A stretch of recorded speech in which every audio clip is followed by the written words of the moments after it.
ಈಗಾಗಲೇ ಎಲ್ಲ ಕಡೆ ಮಳೆ ಸ್ಟಾರ್ಟ್ ಆಗಿದೆ.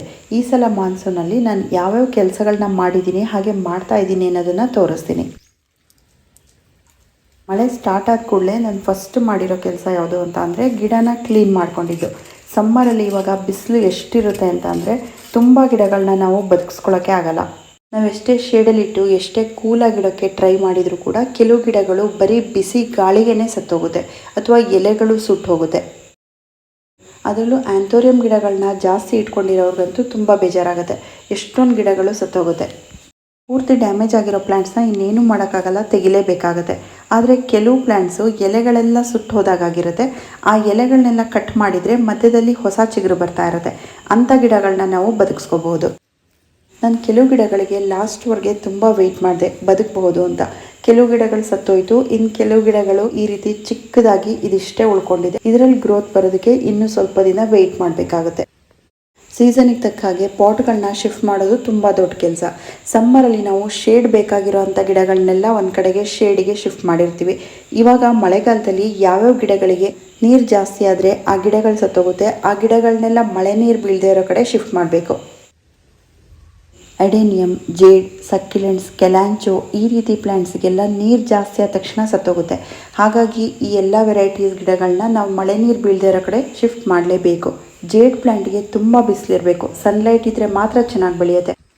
ಇದನ್ನು ಇಂಡೋರಲ್ಲಿಟ್ಟರೂ ಸತ್ತೋಗುತ್ತೆ. ಮನೆ ಹೊರಗಡೆ ಮಳೆ ಜಾಸ್ತಿ ಬರ್ತಾ ಇರೋದ್ರಿಂದ ಹೊರಗಡೆ ಕೂಡ ಇಡೋ ಹಾಗಿಲ್ಲ. ಇಂಥ ಗಿಡಗಳನ್ನೆಲ್ಲ ಏನು ಮಾಡಬೇಕು, ಬಾಲ್ಕನಿಗಳಲ್ಲಿ ಅಥವಾ ಫೋರ್ಟಿಕೋಗಳಲ್ಲಿ ಮಳೆ ನೀರು ಎಲ್ಲಿ ಬೀಳ್ತಾ ಇಲ್ಲ ಅಂಥ ಜಾಗಗಳಿಗೆ ಈ ಗಿಡಗಳನ್ನ ಶಿಫ್ಟ್ ಮಾಡಬೇಕು. ಸ್ಟಾರ್ಟಿಂಗಲ್ಲಿ ಸ್ವಲ್ಪ ದಿನ ಆ ಗಿಡಗಳ ಮೇಲೆ ಮಳೆ ನೀರು ಬೀಳಲಿ, ಆಮೇಲೆ ನೀರು ಬೀಳದೇ ಇರೋ ಕಡೆ ತೆಗೆದಿಡ್ಬೋದು. ದೊಡ್ಡ ಗಿಡಗಳಿರುತ್ತಲ್ಲ, ಸ್ವಲ್ಪ ಏಜ್ ಆಗಿರೋ ಅಂಥ ಗಿಡಗಳು, 4 ವರ್ಷ 5 ವರ್ಷ ಆಗಿರೋ ಅಂಥ ಅಡೇನಿಯಂ ಮತ್ತು ಜೇಡ್ ಗಿಡಗಳು ಮಳೆ ನೀರು ಡೈರೆಕ್ಟಾಗಿ ಬಿದ್ದರೂ ಆ ಗಿಡಗಳಿಗೆ ಏನೂ ಪ್ರಾಬ್ಲಮ್ ಆಗಲ್ಲ. ಆದರೆ 1 ವರ್ಷದ ಒಳಗಿನ ಗಿಡಗಳಿರುತ್ತಲ್ಲ, ಆ ಗಿಡಗಳನ್ನ ಮಳೆ ನೀರಿಗೆ ಇಡಬಾರ್ದು. ಕೆಲಾಂಚೋ ಗಿಡಗಳನ್ನ ನಾನು ಪೂರ್ತಿ ಹಿಂದಕ್ಕೆ ತೆಗೆದಿಟ್ಟಿದ್ದೀನಿ, ಸ್ವಲ್ಪನೂ ನೀರು ಬೀಳದೇ ಇರೋ ಕಡೆ ತೆಗೆದಿಟ್ಟಿದ್ದೀನಿ. ಈ ಗಿಡಗಳು ಕೂಡ ಮಳೆ ನೀರಿಗೆ ತುಂಬ ಬೇಗ ಸತ್ತೋಗುತ್ತೆ. ಜೊತೆಗೆ ಮಳೆಗಾಲದಲ್ಲಿ ಈ ಗಿಡಗಳಿಗೆ ತುಂಬ ಫಂಗಸ್ ಕೂಡ ಆಗುತ್ತೆ, ಹಾಗೆ ಮಿಲಿಬಗ್ಸ್ ಕೂಡ ಬರುತ್ತೆ.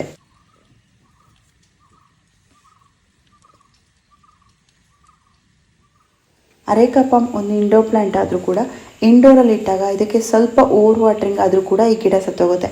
ಆದರೆ ನಾನು ಇದು ಹೊರಗಡೆ ಹಾಕಿ ತುಂಬ ವರ್ಷಗಳೇ ಆಗೋಯಿತು. ಈ ಗಿಡಕ್ಕೆ ಏಜ್ ಕೂಡ ಜಾಸ್ತಿ ಆಗಿದೆ. ಹಾಗಾಗಿ ಮಳೆಗಾಲದಲ್ಲಿ ಎಷ್ಟೇ ಮಳೆ ಬಂದರೂ ಕೂಡ ಏನು ಪ್ರಾಬ್ಲಮ್ ಆಗಲ್ಲ.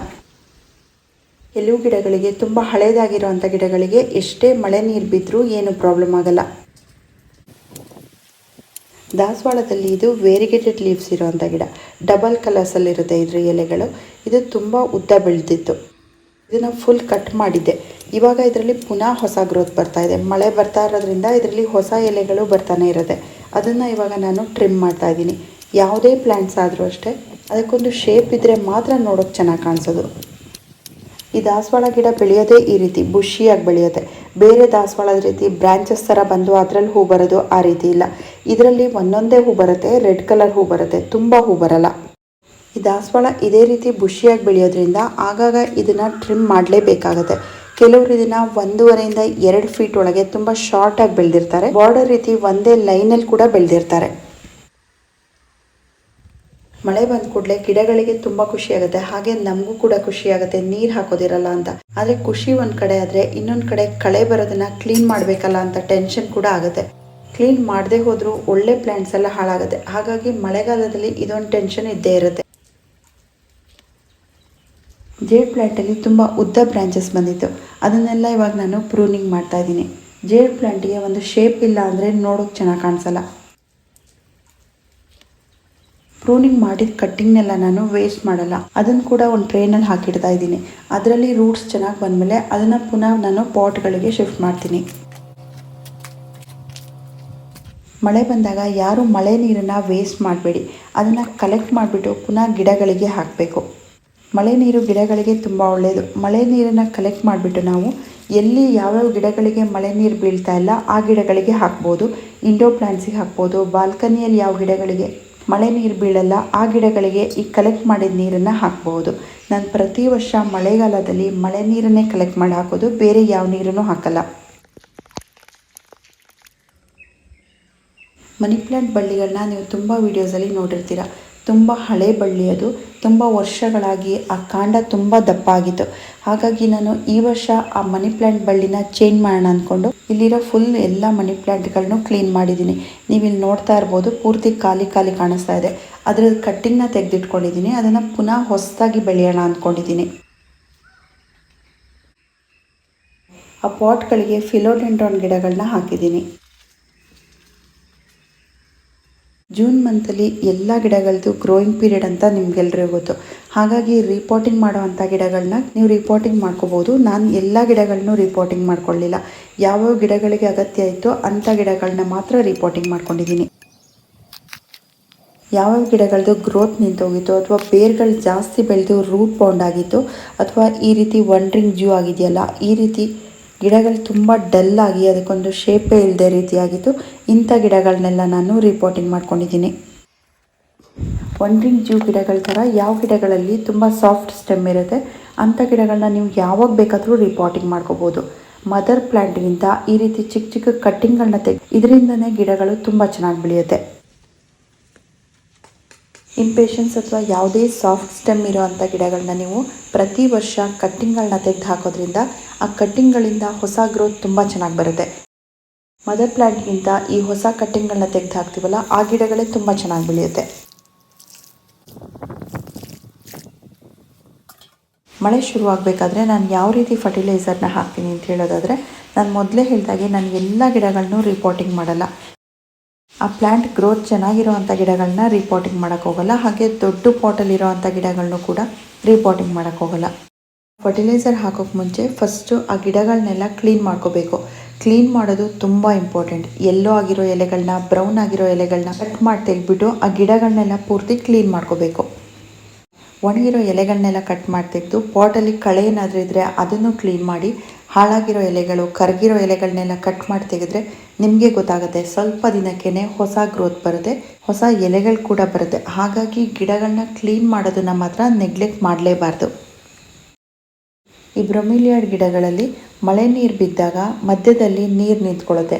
ಆ ನೀರು ಸ್ವಲ್ಪ ದಿನ ಇದ್ದರೆ ಪರವಾಗಿಲ್ಲ, 15 ದಿನ ನಿಂತರೆ ಪರವಾಗಿಲ್ಲ, ಅದಕ್ಕಿಂತ ಜಾಸ್ತಿ ನಿಂತರೆ ಆ ಗಿಡ ಕೊಳೆಯುತ್ತೆ. ಹಾಗಾಗಿ ನೀವು ಆಗಾಗ ನೋಡಿಬಿಟ್ಟು ಈ ರೀತಿ ಪಲ್ಟಿ ಮಾಡಿಬಿಟ್ಟು ಆ ನೀರನ್ನು ಖಾಲಿ ಮಾಡ್ತಾ ಇರಬೇಕು. ಕ್ಲೀನಿಂಗ್ ಆದಮೇಲೆ ಫರ್ಟಿಲೈಸರ್ ಹಾಕೋಕ್ಕೆ ಮುಂಚೆ ಫಸ್ಟು ಆ ಮಣ್ಣನ್ನು ಕುಬುಕ್ಬಿಟ್ಟು ಲೂಸ್ ಮಾಡ್ಕೋಬೇಕು. ಎಲ್ಲ ಪಾಟ್ಗಳಲ್ಲಿರೋ ಮಣ್ಣನ್ನು ಕುಬ್ಕಿ ಲೂಸ್ ಮಾಡ್ಕೋಬೇಕು. ಪಾಟ್ಗಳಲ್ಲಿರೋ ಮಣ್ಣು ತುಂಬ ಗಟ್ಟಿಯಾಗಿರುತ್ತೆ. ಅದ್ರ ಮೇಲೇ ಹಾಗೆ ಫರ್ಟಿಲೈಸರ್ ಹಾಕಿದರೆ ಏನೂ ಪ್ರಯೋಜನ ಆಗಲ್ಲ. ಮಣ್ಣು ಸಾಫ್ಟಾಗಿದ್ದರೆ ಮಾತ್ರ ನಾವು ಹಾಕೋ ಫರ್ಟಿಲೈಸರು ಗಿಡದ ಬೇರ್ಗಳಿಗೆ ಹೋಗುತ್ತೆ. ನಾನಿಲ್ಲಿ ಕಿಚನ್ ವೇಸ್ಟ್ ಮತ್ತು ಅಗ್ರಿಕಲ್ಚರ್ ವೇಸ್ಟಿಂದ ಮಾಡಿರೋ ಅಂಥ ಕಾಂಪೋಸ್ಟ್ನ ತೊಗೊಂಡಿದ್ದೀನಿ. ಮಳೆಗಾಲದಲ್ಲಿ ನಾನು ಯಾವಾಗಲೂ ಡ್ರೈ ಆಗಿರೋ ಅಂಥ ಕಾಂಪೋಸ್ಟ್ನೇ ಹಾಕೋದು. ಮಳೆಗಾಲದಲ್ಲಿ ನಾನು ಲಿಕ್ವಿಡ್ ಫರ್ಟಿಲೈಸರ್ನ ಹಾಕಲ್ಲ. ಕೆಲವು ಪ್ಲ್ಯಾಂಟ್ಸ್ಗೆ ಮಳೆಗಾಲದಲ್ಲಿ ಯಾವುದೇ ಫರ್ಟಿಲೈಸರ್ ಬೇಕಾಗಲ್ಲ, ಮಳೆ ನೀರಲ್ಲೇ ಚೆನ್ನಾಗಿ ಗ್ರೋ ಆಗುತ್ತೆ. ಪಾಟ್ಗಳಲ್ಲಿ ಬೆಳೆಸಿರೋ ಗಿಡಗಳಿಗೆ ನಾನು ಯಾವುದೇ ಕೆಮಿಕಲ್ ಫರ್ಟಿಲೈಸರ್ನ ಹಾಕಲ್ಲ. ಗ್ರೌಂಡಲ್ಲಿರೋ ಗಿಡಗಳಿಗೆ ಮಾತ್ರ DAPನ ಹಾಕ್ತೀನಿ. ಮಳೆಗಾಲದಲ್ಲಿ ರಿಪೋರ್ಟಿಂಗ್ ಮಾಡೋರು ಪಾಟ್ ಮಿಕ್ಸ್ ಜೊತೆಗೆ ಫಂಗಿಸೈಡ್ನ ಮಿಕ್ಸ್ ಮಾಡ್ಕೋಬೇಕು. ಮಳೆ ನೀರು ಜಾಸ್ತಿ ಆದಾಗ ಮಣ್ಣಲ್ಲಿ ಮಾಯ್ಶ್ಚರ್ ಜಾಸ್ತಿಯಾಗಿ ಆ ಮಣ್ಣಲ್ಲಿ ವೈಟ್ ಆಗಿರೋದನ್ನ ನೀವು ನೋಡಿರ್ಬೋದು. ಫಂಗಿಸೈಡ್ ಪೌಡರ್ನ ನೀವು ಮಿಕ್ಸ್ ಮಾಡ್ಕೊಳ್ಳೋದ್ರಿಂದ ಈ ಫಂಗಸ್ ಆಗೋದನ್ನು ತಡಿಬಹುದು. ಮಳೆಗಾಲದಲ್ಲಿ ಬಸವನ ಹುಳು ಮತ್ತು ಕಂಬಳಿ ಹುಳು ಪ್ರಾಬ್ಲಮ್ ತುಂಬ ಜಾಸ್ತಿ ಇರುತ್ತೆ. ಇದನ್ನು ಕಂಟ್ರೋಲ್ ಮಾಡೋದು ಕೂಡ ತುಂಬ ಕಷ್ಟ. ನಾವು ಯಾವುದೇ ಕೆಮಿಕಲ್ ಸ್ಪ್ರೇ ಮಾಡಿದರೂ ಕೂಡ ಕಂಟ್ರೋಲ್ ಆಗೋದು ಕಷ್ಟ. ಈ ರೀತಿ ಗಿಡಗಳಿಗೆಲ್ಲ ಪೆಸ್ಟಿಸೈಡ್ನ ನಾವು ಜಾಸ್ತಿ ಸ್ಪ್ರೇ ಮಾಡಿದಷ್ಟು ಗಿಡಗಳಿಗೆ ಎಫೆಕ್ಟ್ ಆಗುತ್ತೆ. ಹಾಗಾಗಿ ನಾವು ಕೋಲಿಂದ ತೆಗೆದು ಮ್ಯಾನ್ಯಲಿ ಹ್ಯಾಂಡ್ಲ್ ಮಾಡಬೇಕಾಗತ್ತೆ. ಮಿಲಿಬಗ್ಸ್ ಮತ್ತು ಎಫಿಡ್ಸ್ ಹುಳುಗಳಿಗೆ ನಾನು ನೀಮ್ ಆಯಿಲ್ನ ಸಜೆಸ್ಟ್ ಮಾಡಿದ್ದನ್ನು ಕೆಲವರು ನೀಮ್ ಆಯಿಲಿಂದ ಏನೂ ವರ್ಕ್ ಆಗಲಿಲ್ಲ ಅಂತ ಹೇಳ್ತಾರೆ.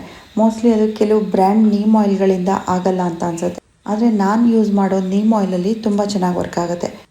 ಕೆಮಿಕಲ್ ಪೆಸ್ಟಿಸೈಡ್ ಯಾವುದಾದ್ರೂ ಬೇಕು ಅಂದರೆ ನೀವು ಅಗ್ರಿಕಲ್ಚರ್ ಶಾಪ್ಗಳಲ್ಲಿ ವಿಚಾರಿಸ್ಬೋದು. ಆದರೆ ಕೆಮಿಕಲ್ ಪೆಸ್ಟಿಸೈಡ್ನ ಯೂಸ್ ಮಾಡಬೇಕಾದ್ರೆ ಡೋಸೇಜ್ ಆದಷ್ಟು ಕಡಿಮೆ ತಗೊಳ್ಳೋದು ಒಳ್ಳೆಯದು. ಇನ್ನು ಲಾಸ್ಟಲ್ಲಿ ಮಳೆಗಾಲದಲ್ಲಿ ಎಲ್ಲ ಗಾರ್ಡನರ್ಸು ಮಾಡೋ ಒಂದು ಕೆಲಸ ಅಂತಂದರೆ ನರ್ಸರಿ ಶಾಪಿಂಗ್. ಮಳೆಗಾಲದಲ್ಲಿ ನರ್ಸರಿ ಶಾಪಿಂಗ್ ಮಾಡೋದಕ್ಕೆ ಬೆಸ್ಟ್ ಟೈಮ್ ಅಂತಲೇ ಹೇಳ್ಬೋದು. ನೀವು ಯಾವ ಗಿಡ ಬೇಕಾದರೂ ತಂದು ಹಾಕ್ಬೋದು. ಹಾರ್ಡಿ ಪ್ಲಾಂಟ್ಸ್ ಬೆಳೆಯೋದಕ್ಕೆ ಅಥವಾ ಗ್ರೌಂಡಲ್ಲಿ ನೀವು ಗಿಡಗಳನ್ನ ಬೆಳೆಸೋದಕ್ಕೆ ಅಥವಾ ಹಣ್ಣಿನ ಗಿಡಗಳನ್ನ ಬೆಳೆಸೋದಕ್ಕೆ ಜೂನ್ ತಿಂಗಳು ಬೆಸ್ಟ್ ಟೈಮ್ ಆಗಿರುತ್ತೆ. ನೀವು ಬೇರೆ ಸಾಫ್ಟ್ ಸ್ಟೆಮ್ ಇರೋ ಅಂಥ ಗಿಡಗಳನ್ನ ಬೆಳೆಸೋದಕ್ಕೆ ಅಥವಾ ಸೀಸನಲ್ ಪ್ಲಾಂಟ್ಸ್ ಬೆಳೆಸೋದಕ್ಕೆ ನೀವು ಯಾವಾಗ ಬೇಕಾದರೂ ನರ್ಸರಿ ಶಾಪಿಂಗ್ ಮಾಡ್ಬೋದು. ಸೊ ಫ್ರೆಂಡ್ಸ್, ಇದಿಷ್ಟು ನಾನು ಜೂನ್ ಮಂತಲ್ಲಿ ಮಾಡಿರೋ ಅಂಥ ಗಾರ್ಡನ್ ಕೆಲಸಗಳು. ಈ ವಿಡಿಯೋ ನಿಮಗೆಲ್ಲ ಇಷ್ಟ ಆಯಿತು ಅಂತ ಅಂದ್ಕೊಳ್ತೀನಿ. Thank you for watching.